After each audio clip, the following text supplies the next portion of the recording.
Breaking అంటుంది. తిరుమల లడ్డూ కేసులో ఏకసభ్య commission దర్యాప్తుకు supreme court green signal ఇచ్చింది.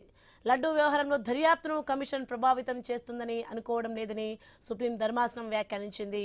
ఇక ఇదిలా ఉంటే తిరుమల లడ్డూ కల్తీ నేపై ప్రభుత్వం ఏకసభ్య కమిషన్ వేసింది. 45 రోజుల్లో నివేదిక ఇవ్వాలని కమిషన్ కు ఆదేశాలు ఇచ్చింది. ఇక టెండర్ ప్రక్రియ జరిగిన లోటుపాట్లపై ఏకసభ్య కమిషన్ అధ్యయనం చేయనుందని ప్రభుత్వం తెలిపింది. ప్రభుత్వ నిర్ణయాన్ని సవాల్ చేస్తూ మాజీ ఎంపీ సుబ్రహ్మణ్య స్వామి సుప్రీంకోర్టులో రిట్ పిటిషన్ వేశారు. కల్తీ నేపై దర్యాప్తు కోసం సుప్రీంకోర్టు ప్రత్యేక సిట్ ఏర్పాటు చేసినా దానికి అతీతంగా ప్రభుత్వం ఏకసభ్య కమిషన్ ఏర్పాటు చేయడం ఎంతవరకు సబబు కాని ప్రశ్నించారు. ఇక సుబ్రహ్మణ్య స్వామి పిటిషన్ పై విచారణ జరిపిన సుప్రీంకోర్టు ఏకసభ్య కమిషన్ దర్యాప్తు కొనసాగించవచ్చని తెలిపింది. సిట్ కమిటీ ఏకసభ్య కమిషన్లు రెండూ కొనసాగుతాయని చెప్పింది. చట్ట ప్రకారమే సిట్ ఏకసభ్య కమిషన్లు విధులు నిర్వర్తించాలని సుప్రీంకోర్టు స్పష్టం చేసింది.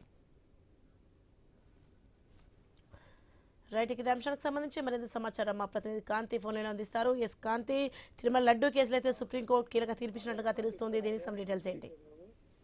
యాసాని ప్రముఖ పుణ్యక్షేత్రం తిరుమల లడ్డూ ప్రసాదం తయారీ కల్తీలో నెయ్యి వాడారనే వివాదం మరొకసారి సుప్రీంకోర్టు గడప తొక్కింది. సిట్ విచారణ అనంతరం ఏపీ ప్రభుత్వం దర్యాప్తు కోసం ఒక ఏకసభ్య కమిటీని నియమించడాన్ని సవాల్ చేస్తూ బీజేపీ సీనియర్ నేత సుబ్రహ్మణ్య స్వామి ఒక పిటిషన్ దాఖలు చేశారు. నిన్న సుప్రీంకోర్టులో ఆ పిటిషన్ పైన ఈ రోజు విచారణ జరిగింది. ఆ విచారణ తర్వాత ఒక సంచలన తీర్పునైతే వెలువరించినట్లుగా తెలుస్తుంది. తిరుమల లడ్డూ కేసులో ఏపీ ప్రభుత్వం వేసిన ఏకసభ్య కమిటీ దర్యాప్తు కొనసాగించవచ్చని ధర్మాసనం తేల్చి చెప్పింది. అదేవిధంగా ఆ ప్రత్యేక కమిటీ ఓవర్ ల్యాపింగ్ కిందకు రాదని కూడా కోర్టు స్పష్టం చేసింది.